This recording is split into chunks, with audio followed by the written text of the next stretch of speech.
recorded? No. Well, we're live. Maybe we're not recorded. Remember those? Hello, everyone. This is BetaCodex Live. I'm Rijon Erickson. That's Niels Pflaeging on the other side of your screen. If you're watching this, you know who we are, likely. If you don't, read the bottom of the description, whatever the hell. I don't know. So as we are entering here, I'm looking. So normally this gets recorded. We get to process it, and I get to do all sorts of nefarious things with it, and in the But I machine think it's overload verse.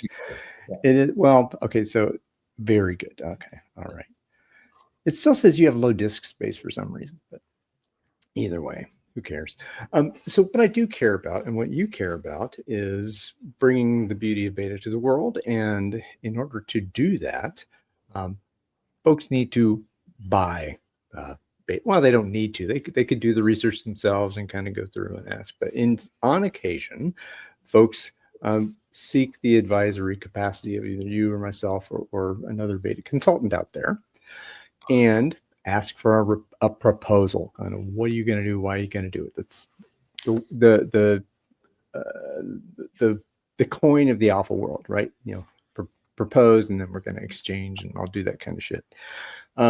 So, and the topic of today, I'm thinking we talked about selling, a couple while, 2 episodes ago, and that selling is an illusion. Only buying exists. Well, what are the economic buyers out there? What are they going to buy?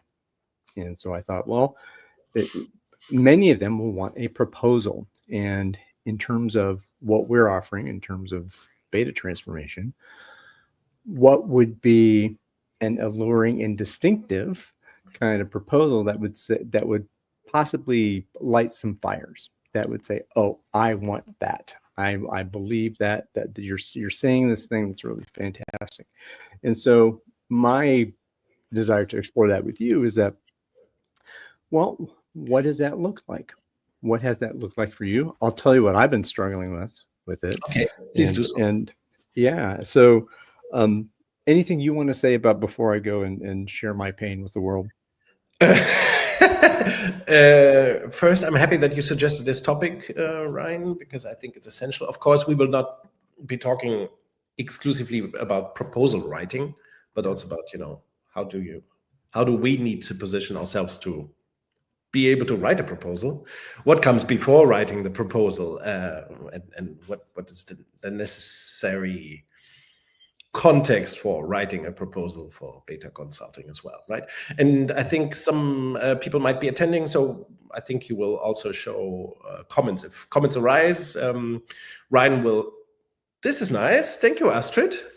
Yes, Astrid. And Sabina. So if you listening, watching, want to interfere, please comment so that we can play with that, right? Yeah, absolutely. Do an intervention. We'll see if the comments show up. We'll see them if they show up. So who knows? As long as to be prepared to be surprised, someone may say something completely inappropriate, and then we'll just then Rijon will choose to ignore it, and or we will engage. So so definitely the whole life cycle of getting from inspiration to conversation to transformation. As I let my cat out of the room here. Do you have to chase it? No, she's she's gonna want to come out. So okay, interesting. So I continue the conversation all by myself. No, you won't. I'm right here. It only takes me 5 seconds to close the goddamn door. So how do we want to start this, Rijon? Apart from the thing. Let me start. I would like to start with my struggle. Names be changed to protect the innocent. And we talked about this one. Is that there's this a natural resource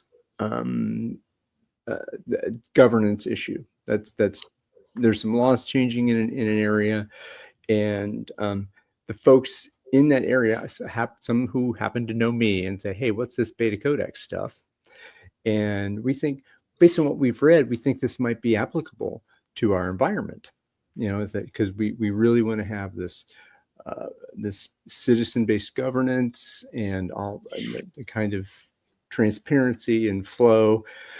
And so I'm thinking, oh, how can we apply the BetaCodex principles to this larger system transformation?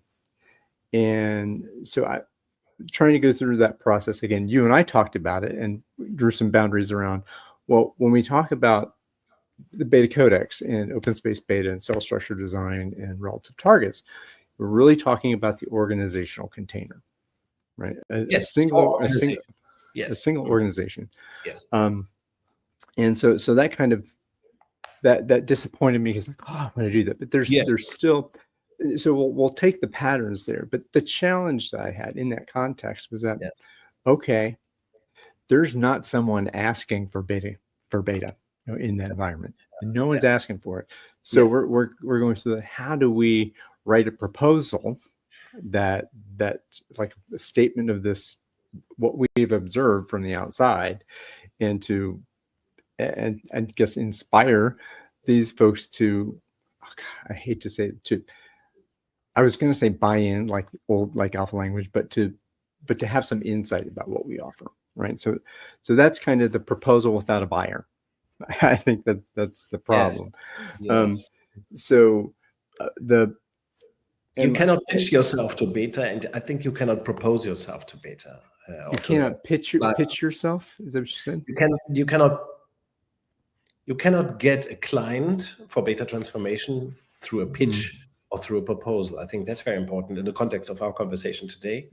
And we may disagree, of course, and you might prove me wrong, or somebody might prove me wrong at a certain point. But as I understand beta transformation, it is with an organization. So we as consultants work with an organization, a client, which might be a company or a not-for-profit or a public institution.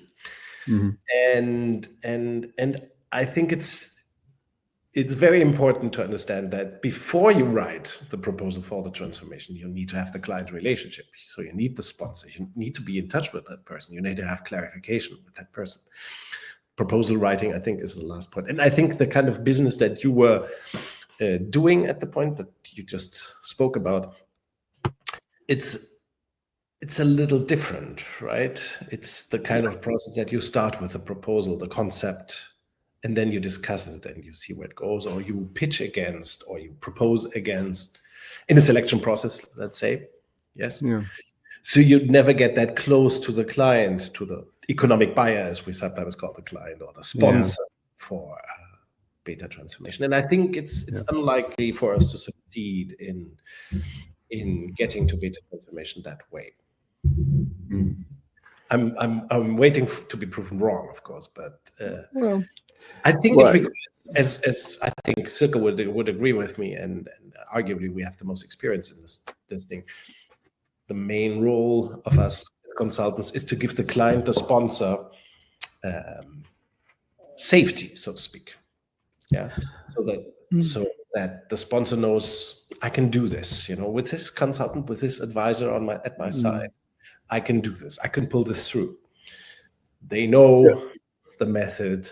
They have the expertise, and I can trust them, and can pull this through. You know. Yeah.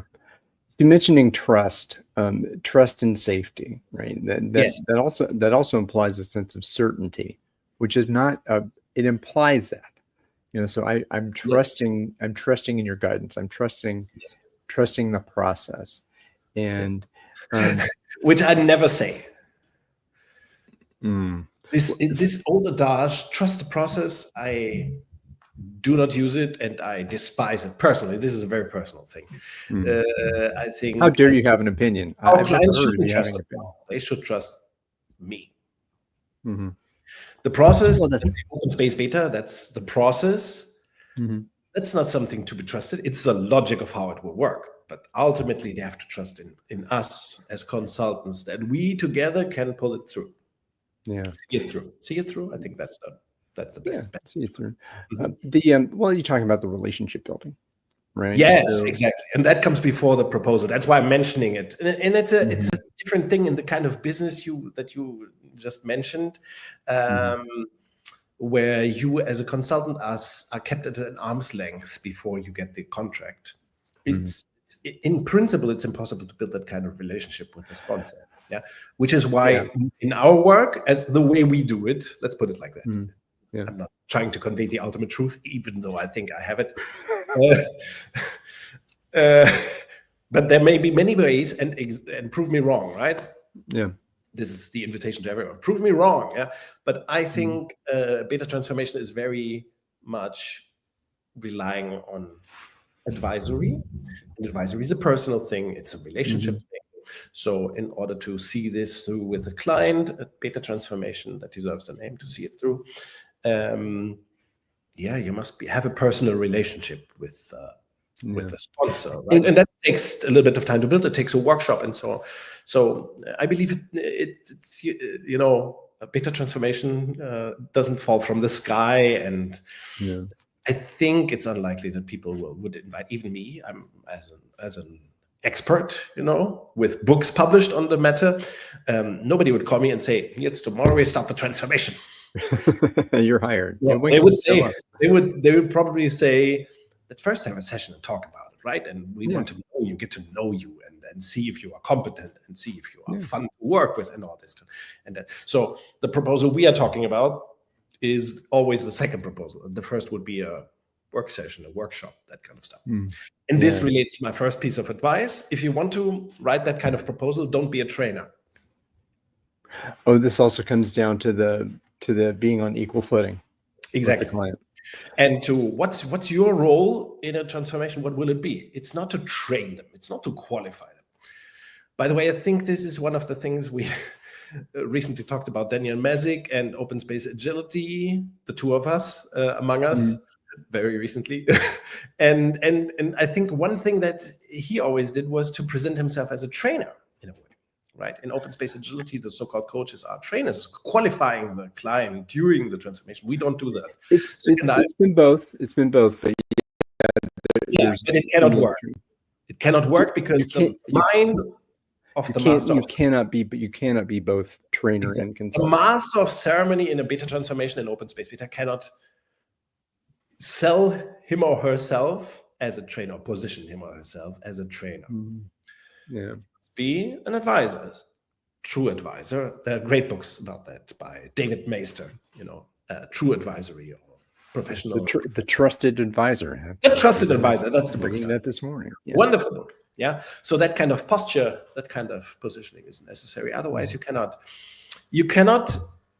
see the thing through with a sponsor. You must have this kind of relationship. That's very serious. Yeah. Peer-to-peer relationships. Like, are we in this together? I'm in this, and we're in this love together. We got the kind that lasts forever. So you know, of course. I have tried to I've tried to go into that with the spirit. I've sang that song in so many meetings, and nobody gets it. They don't get it. No, so very few, maybe one or two have gotten it, but I'm going to keep singing it. I don't care. You sang it beautifully, so I love it. But yeah, we're in this together. And this is, we're in this relationship. And one of the things that Peter Block said in Flawless Consulting that stuck with me is about having, as a consultant, you have your own needs. And you need to be able to speak for what I want to have happen as a consultant, what is valuable for me, for us to be in this partnership. Because if it's not that equal partnership, then I'm just a pair of hands. Send me to do this. Yes. No. We're pardon, like what? Like a puppeteer or the puppet. Well, like, and but then know what you're getting into, right? And that's that contracting conversation, and how do we come to an agreement about what do you want to have happen here as the economic buyer, as the sponsor of this organizational entity, and what do I want to have happen as a trusted advisor, consultant, co-creator, whatever you want to call it. There's some issue, not an issue, but there's a distinction about advice. That the kind of advice that's valuable, which is the kind that you're seeking, and then there's a kind of unsolicited advice, which is an imposition and ridiculousness. So. And the same, in a way, we're talking about proposal writing today. I think the same is true to proposal writing. Sending a proposal to a client or potential client is an insult in itself. Is if the if you haven't clarified the thing you want to do, if you haven't properly clarified what this is going to be about. I always struggle with myself, right? Of not writing. Is it the time? I sometimes ask Silke, is it time now to send the proposal? And she says, no, you should have another conversation about this and that. Because this was one of the things we were struggling with in this the proto engagement, right? Was there is already a plan, a governance plan in place for these people that if we were from the outside saying this plan is shit, it is not going to get you what you want, then immediately you come in with this pose that you're wrong, you're fucked, so but if you want to be saved, we can save you. And that's like, no, we're not the savior. And this also comes down to one of that being in this consulting world of being a distinction of a beta consultant or an alpha consultant, is that what, at least what I would want to have happen is independence and not a dependency. You don't want to create this dependency relationship. You want to have a relationship.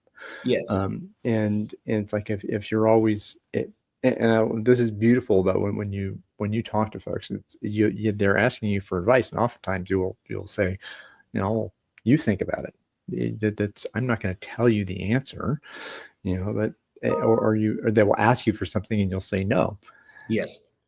And that's like, well, or I say, I cannot give you the answer, otherwise this would be bad for our relationship. You don't want me to give you the answer. You want to think for yourself, and then that's your unlearning dependency. You're unlearning that helplessness. You're unlearning that, or you're and as we're talking about how to make it easy to buy beta, I think it's essential that beta can only be bought, or beta assistance with transformation can only be bought from a proper consultant and from someone who doesn't give you the solutions. That reminds me of a Susan Vega song that has the line, "Don't give away the goods too soon," is what she might have told me, my mother.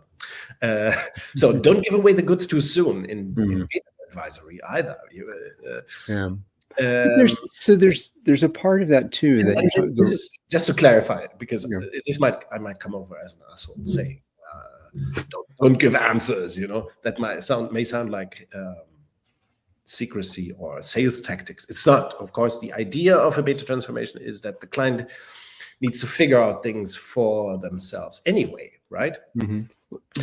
That's the capability you want to have grown in that organization. So you as a consultant cannot give all the answers. A trainer would give all the answers. That's why I say you have to develop the posture of a consultant or a trainer, giving trainings or seminars, running seminars. Or we have a couple of colleagues here in Germany. I think they still think that beta transformation can be done by having inspiring talks about BetaCodex principles and so on. But that's not it. That might be part of, getting to know each other and so on, the quest for figuring out the BetaCodex and beta organization, decentralization, and how it works and so on. But you do not get to a transformation like that. You can have an interesting seminar or workshop, but in order to get to transformation, you must help the client, to deconfigure their own there's the belief system paradigm, however you want to say it.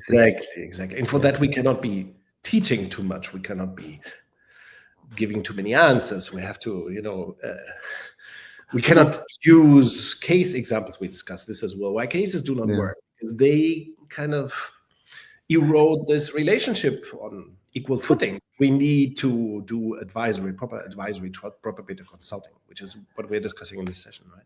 Questions from the viewers? That's odd. Are there no comments or questions from the viewers? Oh, nothing yet. They're not being interesting enough. We have to take it up a notch.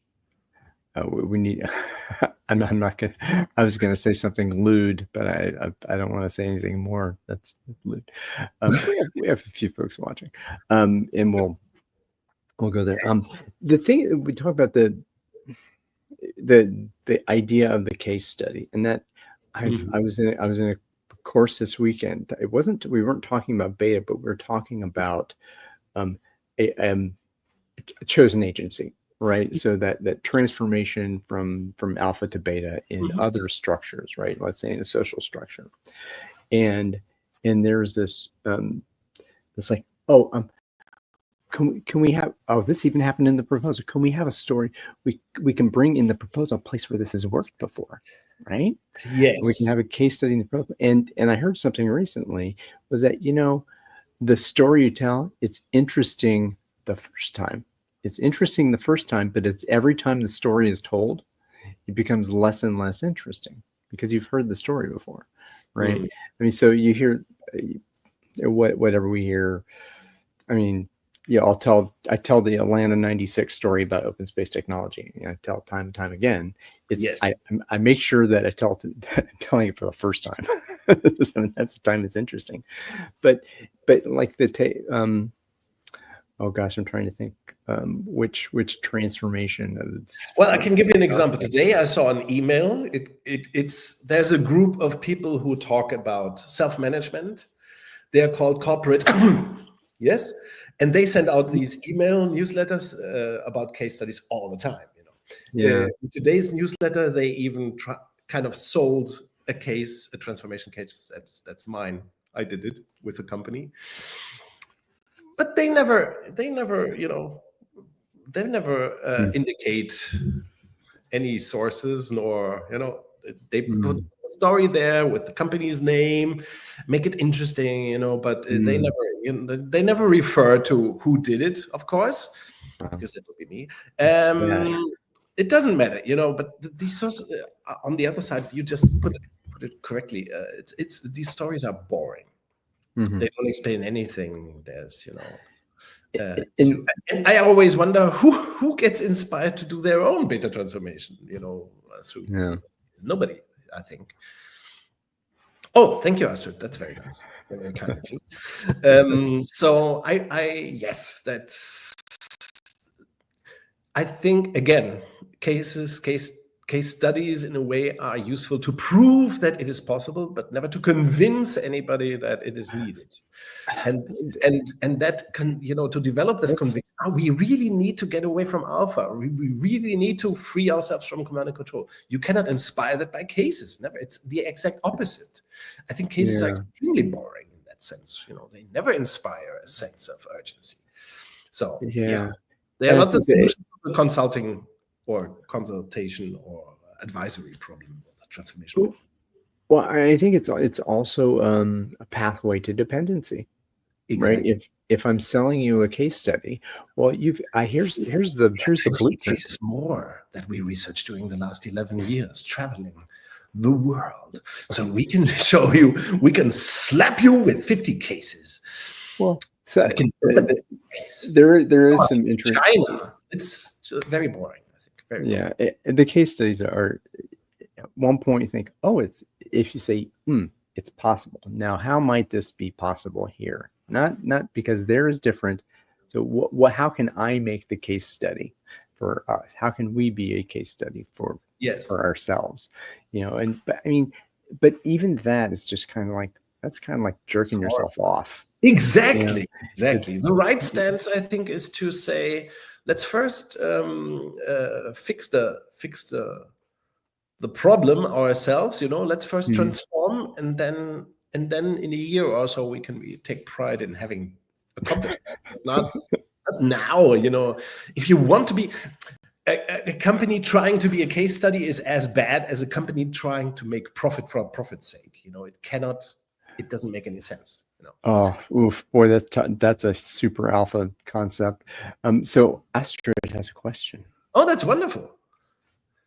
Does she? Is that her profile picture? It's Astrid. I don't know if it's Astrid and Sabine being there.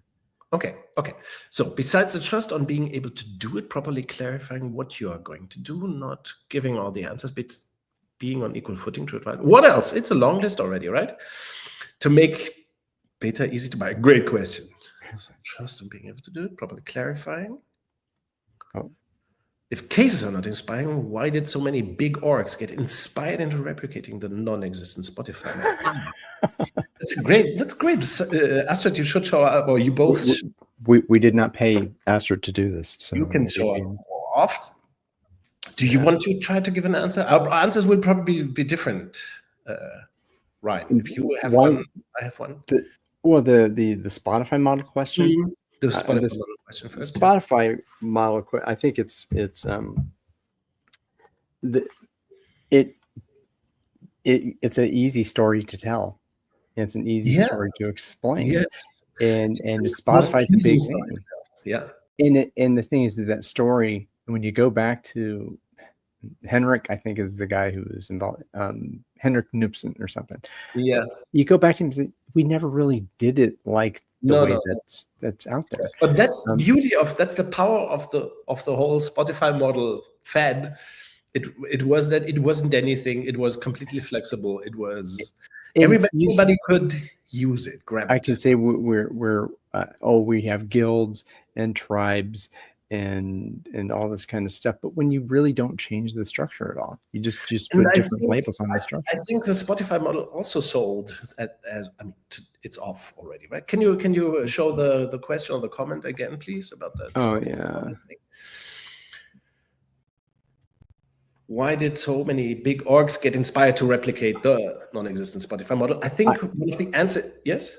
Well, another thing is that, if they already have a relationship with Accenture, Deloitte, whomever, and they pick up that as part of their playbook to say, hey, Spotify did this as well, and we can help you be just like Spotify. And exactly. And the playbook for doing it was already there.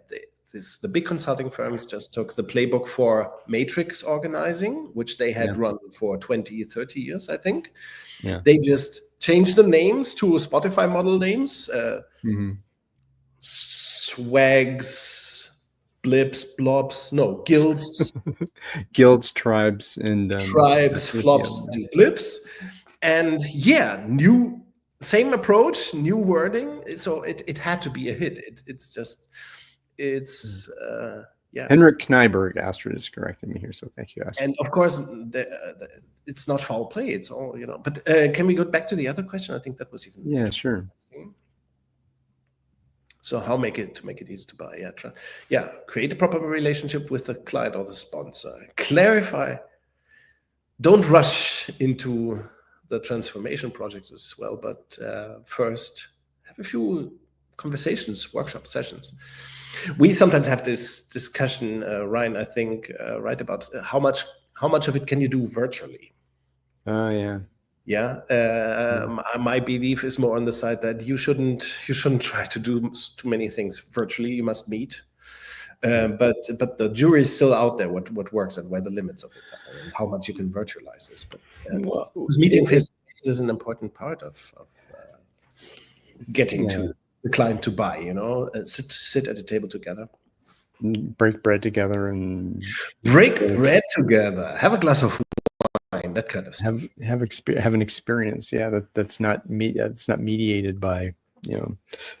So before writing the proposal, meet and talk and discuss. And for example, the last time I did a workshop like that. Okay, if I jump into an example, that was in Austria, a very nice location, lake view, and so beautiful lake in Austria.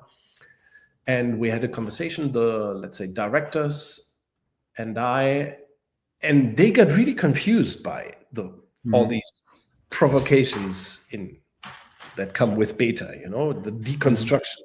We did a session of 4 hours, 6 hours, I think, 4 or 5 hours. So and it was enough, I think. There was so much cognitive dissonance, and because I said, no, this is also not beta. This doesn't work. Let's think through it, and we talked about all these concepts, and just with the flip chart and the 5 of us sitting at the table. So having this kind of conversation is a necessary precondition to later help the client buy the beta transformation. Yeah. You need to discuss things as well. Does the client really want the transformation? Well, hopefully that. So here's the thing. Maybe that conversation that you have, you in some way you were connected with the buyer hears from their friend, they hears from their friend that this Niels guy, or this Ryan guy, can help something amazing happen. right? And that is not like nothing you've seen before, whatever it is, the story that they get told to come to you. And then we have a few conversations, and then because of an alpha organization, they have to put out an RFP. They have to put out a request for proposal. But if you have already had that conversation and they're aware that what they want is what you have on offer, then that RFP will come out with all this kind of language and spirit that you've already put in there. What I find, and as I go out and look at the grants that are out there, so what are the requests for proposals that are out there, the funding information from whatever governmental body, they know what they want, and they just want someone to come in and obey their structures. Make sure you have your SMART goals here. Make sure you can predict the exact budget you have over the whole project, and we're going to measure this all very strictly, and we're going to do all this, and that's on the RFP. So to respond to an RFP like that from a beta perspective, like it's impossible. So it is impossible. It's like the only proposal you can have is that my response to your proposal is it will fail if you do it like this. This is my response. Yes. Ultimately, you cannot sell beta transformation through an RFP. Yeah. I think what I was thinking through as we're talking, also Astrid has another question here too. Was that what you could propose seriously is to say, well, if you could propose that we have a series of conversations to develop what really wants to happen in your organization. You say these kinds of things, and these things are certainly possible, but our belief is, and the way we would respond as Red 42, for example, is that the pathway to get there is uncertain. It requires a lot more of you than just predicting. So there's some language in that. I think that's part of another piece of this that I wanted to explore, was that the language that we use in crafting a proposal, there's distinctions in that, and there's some very specific ways that I would think that we need to talk about that and have some definition around. So language is something I'll come back to. Let's see what Astrid said. This one I think both of us will have a little riff on. Okay. This is the folks who this is a follow-on to the Spotify question. These are refers to when she says these orgs. The big orgs. The big orgs that get inspired to do what happened, or are these orgs not suited? Yeah, what happened to the big orgs that were inspired to do the Spotify model? Or maybe she's asking a different question, but I think the organization not suited for beta. Well, we've talked about this a little bit before. You say very often, or beta is for everyone. Yes, right? And everybody wants beta. That's also which is, and I don't necessarily agree with that framing. You can only want something when you know what it is, right? Or you have a general longing. I have a longing for something, but I'm not sure what will satisfy this need. That's one thing. I think what came up first when thinking about, well, not everyone needs it, but it's for everyone. It is for everyone who is ready to take that leap. That's what I would think. But now here, maybe you say everyone is ready. No, shut up, Ryan. Everyone's ready. They just don't know it, or exactly. Humanity. All humans are ready for love. Humans are ready for sex. Humans are ready for social contact.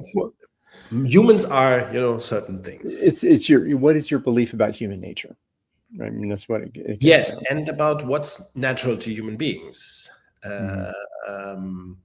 That's why for example, I would argue that compassion is intuitive. Hatred is not really. Hatred, I think, is learned. Right? Things that are learned, that are conditioned. stories that you told that you believe the story to be true. And this is the Mark Twain thing. It's not the stories you know are false. It's the stories that are false you believe are true. I think it's helpful to assume that beta is the natural state of how people want to be working, and not alpha. Alpha is crooked in a way. It's not the natural choice. It is the standard today, or the dominant model, but it is not intuitive. One day people will laugh at our centuries and say, themselves, why did they do it for 100 years? Why? And Mary Parker Follett said it all. So why did they do the stinky alpha shit for another 100 years? There's another comment in here. I'd love to go into too. Astrid, you're making this so fun for us. Yes, thank you. Where is it? Are there she asked a question. I don't know if LinkedIn said warned her that we were going to jump all over this. Are there playbooks we could tap into? Are there you couldn't really call? Could you call Open Space Beta a playbook? I think it's as playbookish as complex stuff gets, right? Yeah. Well, I mean that you. Playbook Open Space Beta, yeah. Well, yeah, it's invitation open space. But it's a question what Astrid. Yeah, Astrid put it on there, but it didn't get there for some reason. What's the playbook for transformation? I think that's as close. But again, I always say that you do not get to start with Open Space Beta. In a client relationship, you have to get there, and what gets you there is a workshop or 2 workshops. A working session, and then a conversation with the sponsor, because the sponsor will also have, now before we start and before I write that check and before even you send me the proposal, let's talk again about my hesitations that I have. All clients have, all sponsors have hesitations. Otherwise they would be fools, and we don't want to work with fools, right? So no, I never liked the idea that the client must be ready. No, we make the client ready through our help, through our advice, through our and through the reading that they will do, for example, or the videos they will watch. And something that I love working with clients is the moment when for example, when I get there for the first time, to talk with more people maybe, or different people, Sometimes people come up and say, Niels, we feel that we already know you, or I feel that I already know you because I've watched so many videos or listened to so many podcasts or whatever. Because people... we don't have to prepare them and train them so much. There's so many materials they can prepare themselves, they can figure things out for themselves. And that's much better than us explaining beta stuff. Yeah. Well, if they do the reading, they come with the questions that are interesting. And because if you think about something, it's like, so how does... They would say in podcast episode number 60, I heard this and that, but I can figure out that's the interesting conversation that you as a consultant want to have with the client system, or that you want to help them figure out, where you can support them figuring something specific out, Yeah. And I think they come to you with curiosity, right? If Exactly. they're coming to you with curiosity, Exactly. help me understand what you mean by a cell structure design. What when you say social density, when you say projects just have an address, what the hell are you talking about? So help me understand that. Tell me more. I'm curious. That's that. And that was very different 12 or 15 years ago, when we didn't have the podcast, when we didn't have so many books out in English. We had no real book out until 12, 15 years ago. So now we have the books. Now we have so many articles, so many podcasts. When there was only 10 white papers, right, or something. Now exactly. Now we have 25. 25. So there's so much material that we can make available to the client so that they can figure things out, or discuss things by themselves, and we don't have to do the training. So it's easier now to slip in the role of a consultant for good, and leave the training things behind, because and don't get me wrong, I started with the training stuff as well.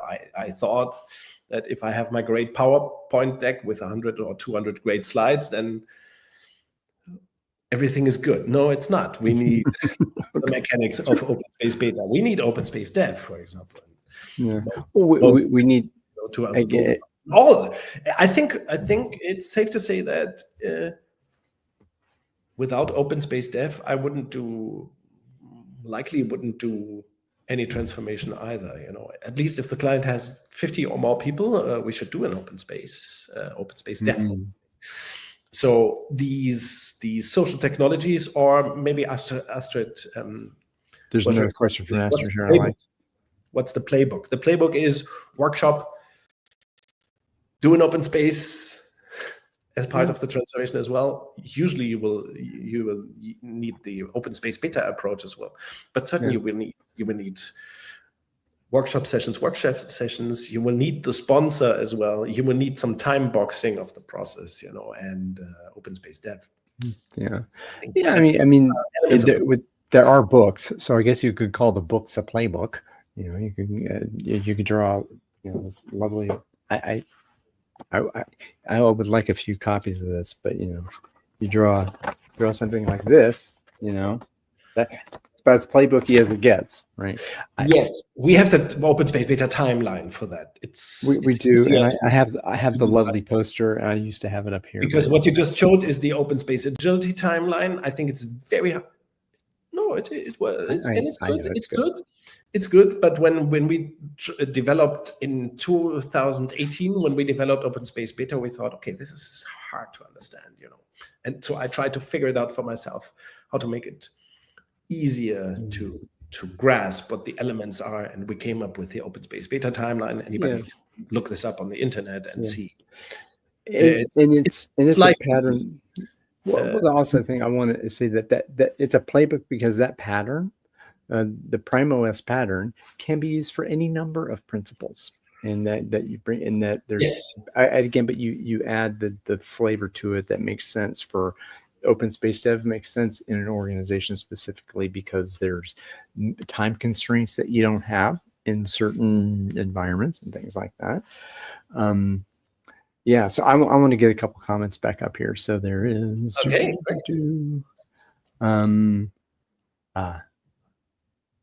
this maybe not a proposal question, but Astrid, how does formal school education contribute to alpha being dominant?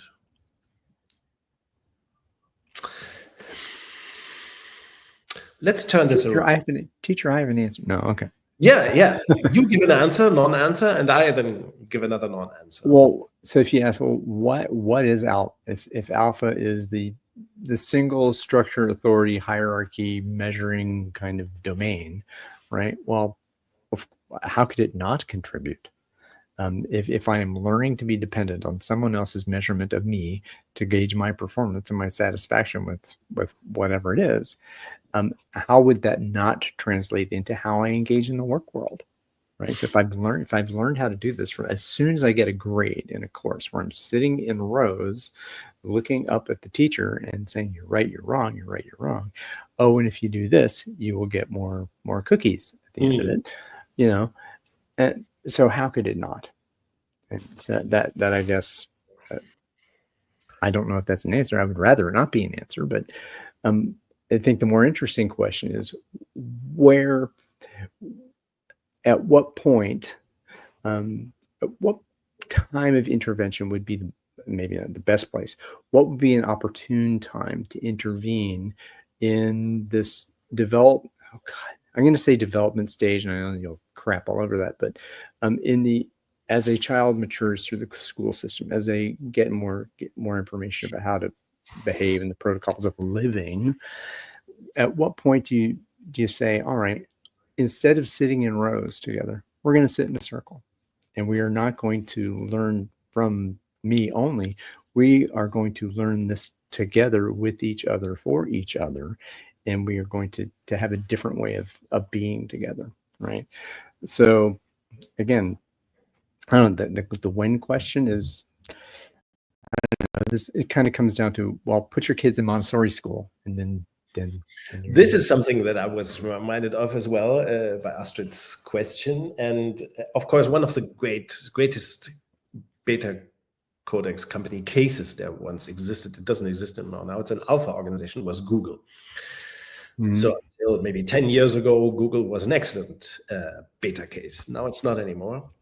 And of course, when I researched the case back then, 15, 20 years ago, at some point I learned that the founders, Larry and Sergey, they had been at a Montessori school. And I thought that made complete sense, So they founded Google. They brought those principles of Montessori education to the company, and it led to a beta organizational model, Still now it's an alpha company, but command and control company, but well, it was when did Google become alpha? I think that's an interesting question. Because that's well known. Well, the tipping point maybe not interesting, but maybe it's not. I don't think it's well known, but it's anyway. So it's about the time. What you were going to say? I was going to offer something. Time when the principle was abandoned. That don't be evil. The don't be evil principle. When that was abandoned, that certainly was a tipping point. Yeah, when they adopted the be more evil principle, that was the one that. At least not being evil wasn't a principle anymore, which tells you something. So around that time, it must have been, and that's not a big secret. So we know that in the years leading up to that, something must have happened. However, that's not the problem nor the solution. I think the most important thing is that if we do not believe then that people can grow beyond their school education, then all is lost. We even know that the founders, I'm not sure where Astrid is from, maybe from Denmark or Sweden or something, judging from the name. But in America, for example, among the founding fathers were slaveholders. Still, they kind of invented democracy or co-invented, together with others, leading thinkers from France and Germany, for example. They kind of invented democracy. So if we do not believe that in their adult lives, their professional lives, people can grow beyond command and control principles that they might have experienced during their education, their school career, then all would be lost. For example, I went to a traditional school in a way, but I think I learned democracy, some citizenry there, and it's also about us, what we take from it, what we do after. What is the learning? How do you engage with the learning, and what you do with it? I think my background, because I was introduced to jazz improvisation at a very young age, right? And the kids in my school, and this is another story we told each other. But so the thing, the cool kids, so the status was conferred by being in the band, and that when you are in band together, of course there's there's something to be said about the authoritarian band instructor, who is a beautiful person, and I love her very much. Yes. But we learned how to listen. We learned how to be with each other. We learned what standards of good performance were. We learned what good music sounded like. And it wasn't like we need to kill the other person and we need to win. We need to win. Yes. In that gamification. I would say that among beta thinkers / practitioners, the share of people who are deeply into music or even who are musicians is stunning. Ernesto is a guitarist, exactly, and a very good one, I think. I watch his video. Or let's take Ron Purser. Oh yeah, who we talked with last year, I think, or so. He's also a very good guitarist. Yeah. He's blues, which makes us look down a little bit. But he's a semi-professional guitarist and so on. And it's surprising how many people who are deep into beta play. Astrid, thanks for hinting that you're from the Netherlands. Sorry for placing you in Scandinavia. Not too bad though. So yes, musicality or a deep interest in music and often music playing. It's strong. Yeah.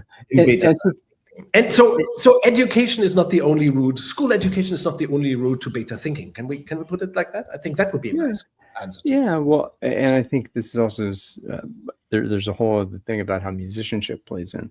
And of course, being politically active can and should and be also a natural path to beta thinking. right? Well, and this idea also of flipping the what citizenship means, right? It's not enough And to another vote. one of our sponsors, our clients, she was an athletic swimmer during her youth. So you can also get to this kind of thinking through other, or to, I would say, one of my sons is a wonderful beta thinker, and one of the first inclinations he had was chess, very good chess playing, by the way, and now physics. So I think there are many paths to logic helps, musicality helps. Well, there's a universality of achieving mastery, right? So that's a known thing. So if I have a desire, a hunger for knowledge, logic, a certain critical thinking helps get you there. And not everybody who goes through a traditional schooling system or school system gets unacquainted with critical thinking. I think that's literature helps as well. Reading helps, right? So there's so many reading helps a lot. So the other thing I have to say, so when we were talking about the playbook bit, and Sabina joined in, and she, I won't want to go on this. When I put up the open space agility, it didn't look like a playbook; it looked like a lead sheet. So what that tells me, and I think that's one of the perfect examples, when you say, well, when somebody puts out an RFP, as we're talking about proposals, they're saying, this is our sheet of music. You shall play these notes at this time in this way, and we shall conduct your musical ensemble as a consulting group. And we are not in the mood for improvisation. You can do some interpretation if you like, but we are the consultant. We are the conductor. We shall control the interpretation, because we're issuing the RFP. You're going to play our game, and that's it. Now, if you're saying, I want to have a jazz club, and I want to host I want to create a jazz performance. Well, you're inviting improvisation. You're inviting uncertainty. I have no idea. This tune, it could be a train wreck, right? It can be a complete awful train wreck if people aren't prepared, if people aren't practicing, if people aren't rehearsing, if people aren't communicating with one another, then absolutely it could be a train wreck, but there's all the different pieces of life that create a performance. I mean, this, I will speak a little bit to the book I'm hoping to be able to produce very soon, the words of Mr. Akoff. He talks about the difference between cause and effect, right? Conductor is cause, orchestra is effect, we client are cause, you are effect. That's kind of a way of, I'm oversimplifying it, of course, but the distinction is this whole producer product thing, right? That there are many producers of this outcome, right? So that I'm a producer as a bass player, you're a producer as a bass player, we're gonna play bass duet, and that the audience is the producer of that. So the environment also produces, we have an interaction with the environment. This is joint action. This is Mary Parker Follett, all these things. So that each of us as producers are necessary for the beauty of the art that happens, but none of us as a single is sufficient, right? So that idea, and these are just topics that are in the kind of seeds that get planted in the soil of an organization that could grow into something that is beta. But how do you put that in a proposal, right? You kind of don't. So I think we kind of do in our proposals. For example, when we make a consulting proposal, and in principle, this is open source, so people could ask me to have it. I wouldn't send it around, like junk. But if somebody told me, I have this client relationship, I've done a workshop, now I'm getting close to writing a proposal, how do I do it? Of course I will share the basics, the basic structure and so on. And we always put the concept overview of open space beta inside it, and usually even the concept overviews for self-structure design and relative targets too, so that the client gets knows what will happen. This is what we're talking about. Yeah. The content, because we talked about this a couple of times in this podcast. how does beta work? That is expressed in cell structure design and relative target approaches, and they are the how in terms of organization, the organizational model, and the how in terms of process, transformation process. That's open space beta. That's usually what we use, right? Not always, but usually. We wrote about that in a white paper as well. But if we use open space beta, we will put the concept overview there. We will also use the concept overview for relative targets and cell structure design to, clarify this is what we will do. Actually, these principles will be applied. So don't worry. Don't trust the process. Trust the theory. The principles. I mean, and I think when we talked about the beta universe, which when you shared the diagram of the universe, there was another clarity for me that happened around. Well, you have three approaches. The generalized approaches, you have an organization design approach, you have an organization performance approach, and you have a transformation approach. Yes. And you have the baseline set of the holy trinity of beta transformation. Yes. Holy trinity, and the principles that support each of those. Yes. Well, the strata underneath of the 12 principles, and then each of the delivery approaches have their own set of principles. So, but again, it's the beta onion. Maybe that's another thing. We got to peel back the beta onion a little bit. So we're here 56 minutes in. How much have we talked about proposals? I think we've talked a good bit about them. What do we have left to say about that? Before episode 4. Don't propose to the client too soon. Dare to have conversations, right? I think that's the major thing. I think one of the so many consultants to beta transformation have emerged is that it's an hypothesis, right? Why haven't more people picked up? Because they're like lovely people on I always think about that I met. For example, there's this guy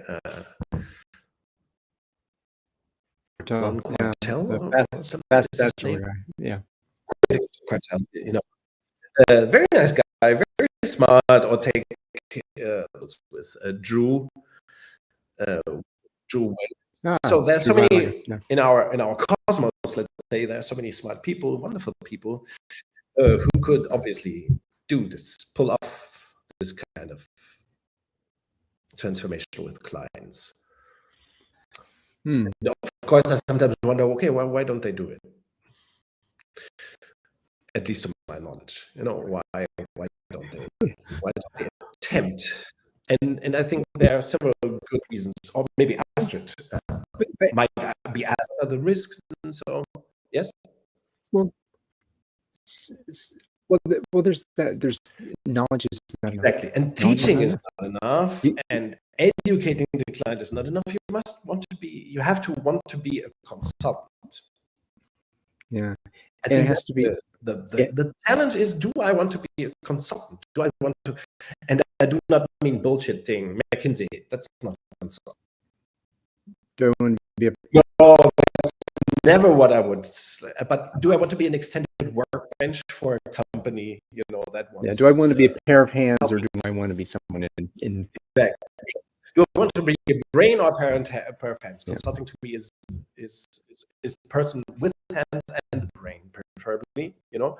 So, but do I want to train? Do I want to be smart and be admired or loved? Those are not good preconditions for being a consultant. So, as a consultant, I think one of the challenges, and I've learned this the hard way, is that you will not always be liked in every situation. That you will have a certain degree of conflict with the client system at some point. Not conflict. There will be tension. Well, creative tension. That's a good one.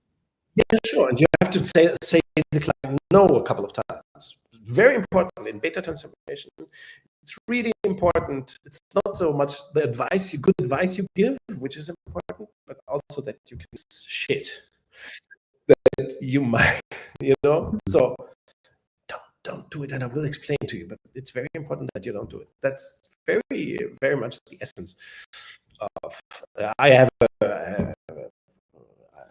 know a person here in Berlin who is he works for a publisher, and my duty is not to make good books happen, but to make sure that certain books are not published. Really? Yeah, he works for a publisher, and he says, my key role is to make sure that certain books are not published, at least not by my publisher. It's the same with peer recruiting, by the way. Peer recruiting, good recruiting, is not to make sure that the right people are recruited. That's all. The real thing is to make sure that the wrong people are not recruited. Yeah, you don't. Oh, this is true. Would you say, as a publisher yourself, would you ascribe to that? Sure. Of course. It's very hard to find projects. I would love to publish books with other people, more as a publisher with BetaCodex Press, but also, I try to make sure that some see book projects, and I tell people straight away, why I think this is not a good book. This shouldn't be published. Make it. You can change this and that, or this could be a good book if you did this and that. Good book. Very important. By the way, that we stand in the way of crap. I mean, that's what beta consulting, by the way, is to do and what to know. What alpha stuff to avoid, because that will restrict the client's options a lot. I think open space is like that as well. Open space is not some smart way to run large conference. It's about not doing certain things that are common in large group events and conferences.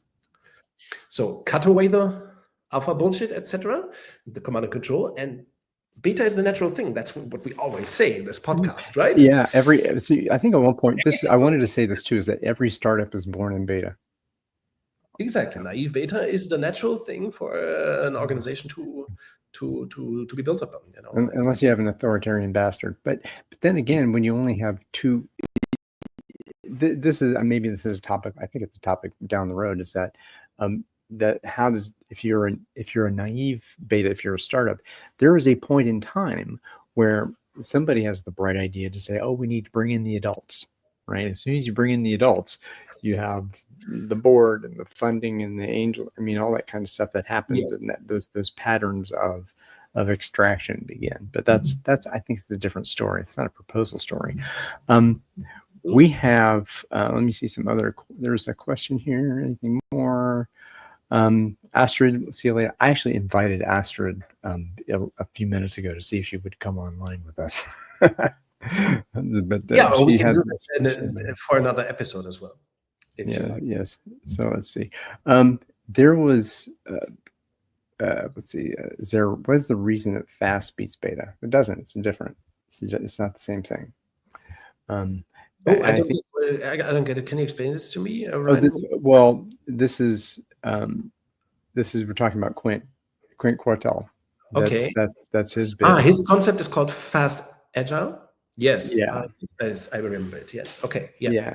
And it's not about a beating thing. It's a different thing. And again, it's been a long time since I talked to him. So by the way, I should look at fast agile again, because of course, with the idea of bringing time orientation into software development, that might be a concept to look at again. I looked at it a couple of years ago, I remember, and I wasn't very inspired. But maybe my mind changed as well. But this is this. I think you're speaking. But it's not either or. I think beta combines. It's important to say that beta combines with a great deal of great approaches, in principle with Scrum, if it's not too dumb. It combines with Lean, if it's not too dumb and too focused. So any great software development approach, and fast agile might be one of them, Well, should sit well with beta. But that's the thing; they're different in kind. Agile is not an organizational design or performance approach, yes. or a transformation approach. Yes. I would say the same for that. Lean is not an organizational design approach or necessarily a performance system. No, not really. Yes.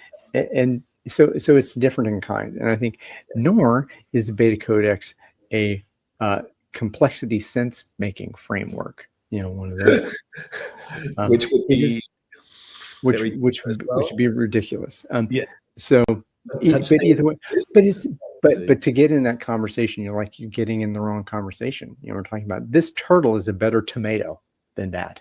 Well, why do you? It doesn't make sense. Yes. So, yes. Either way, but certainly good. Yeah. Let's take Lean as an. I mean, just as an example to illustrate this question. In Lean, there are excellent approaches. I recently wrote a paper about that. They're called quick response manufacturing, Lean RFS, and the Weichselbaum system. They fit very well with beta, and they can be combined to great benefit of both, so to speak.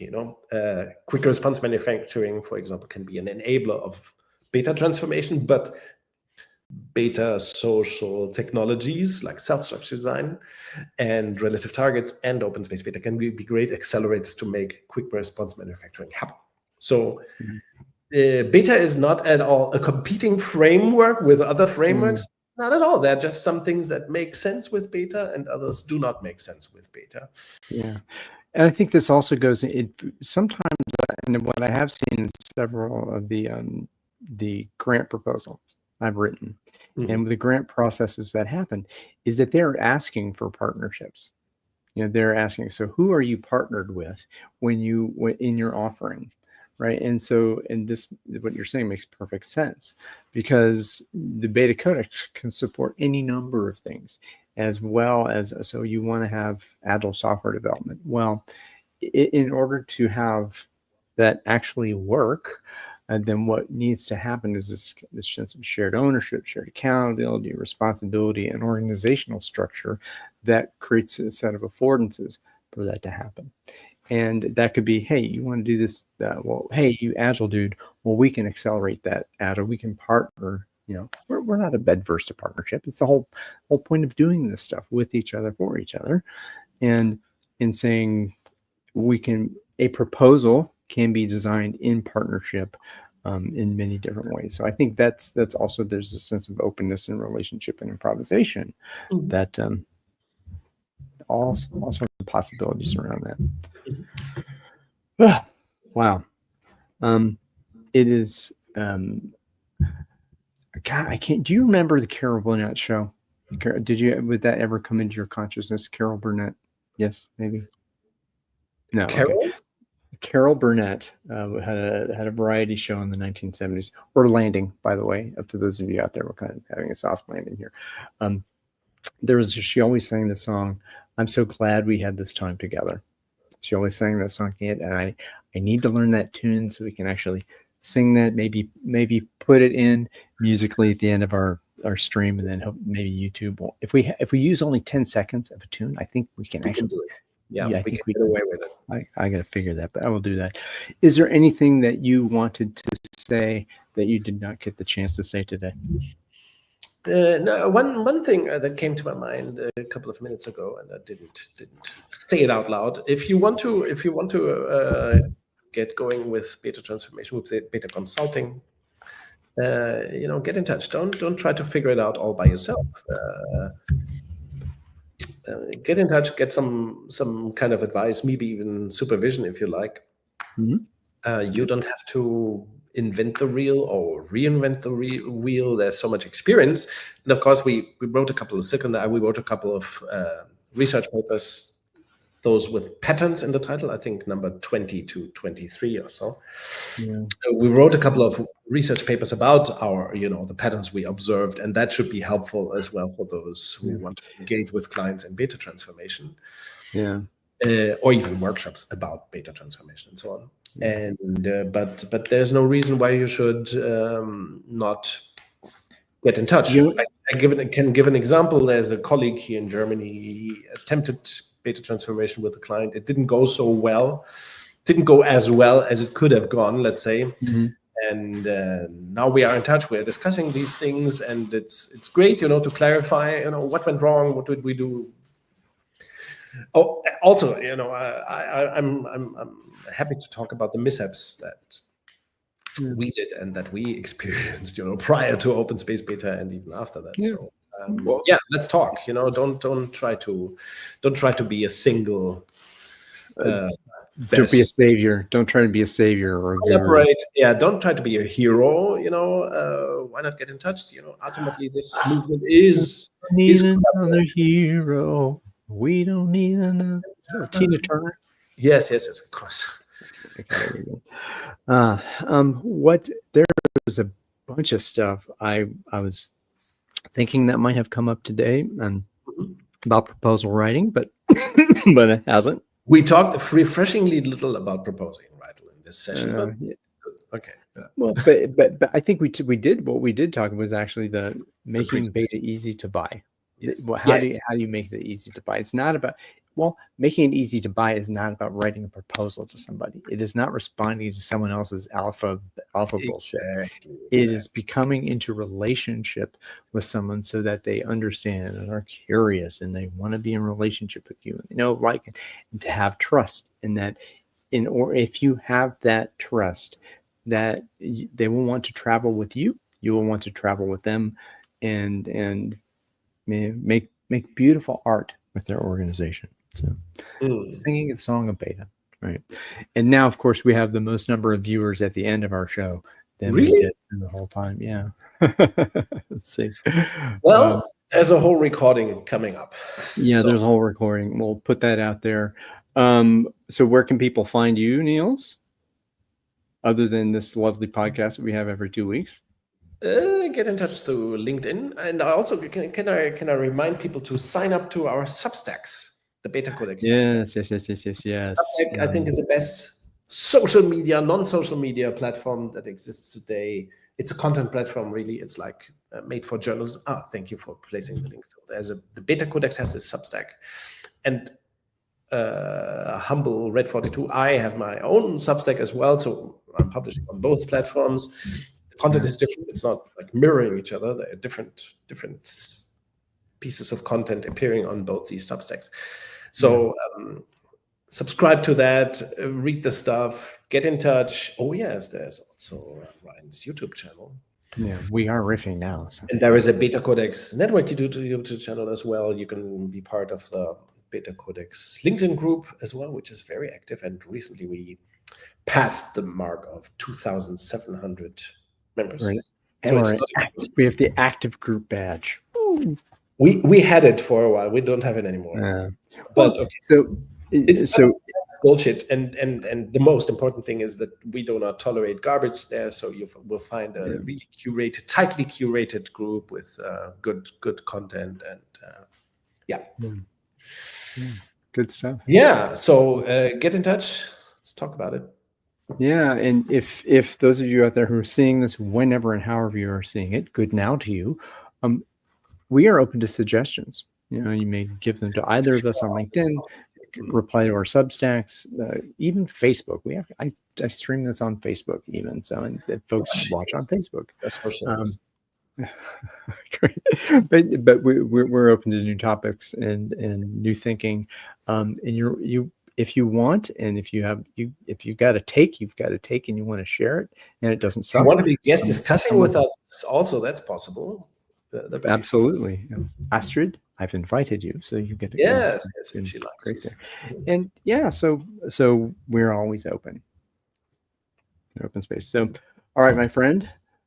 We will end this stream and we will land safely and privately in the background. So those of you out there in the Betaverse, I'm sad for you that you are now going to have to grieve the loss of our not being in your faces anymore. So see you, world. See ya. End the stream and we'll be done.